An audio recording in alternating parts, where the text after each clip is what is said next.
La toponomastica al femminile di via Anselmi a Mestre si arricchisce di 2 nuovi nomi con le rotonde intitolate a Marie Curie e Norma Cossetto.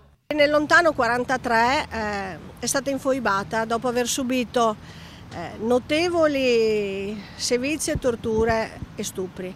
Non è un caso che abbiamo voluto mettere il ricordo di questa giovanissima donna vicino anch'essa allo Stefanini, perché è importante per i ragazzi che la storia venga studiata in tutte le sue sfaccettature, nel bene e nel male, perché al limite dopo loro possono crearsi le loro idee. Non bisogna mai indirizzare le persone in un senso o nell'altro, ognuno deve farsi la propria coscienza, e va anche il fatto da sottolineare che viene inserita all'interno di quella che è stata intitolata a Tina Anselmi, partigiana. Di conseguenza non vuole essere una speculazione solo ed esclusivamente storica, bensì una continuità di persone che hanno fatto la storia.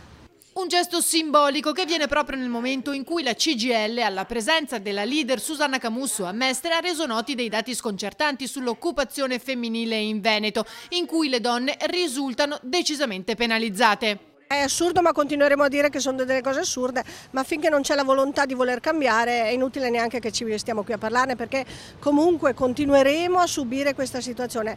Però anche noi non dobbiamo continuare a piangerci addosso, dobbiamo saper dimostrare quello che sappiamo fare.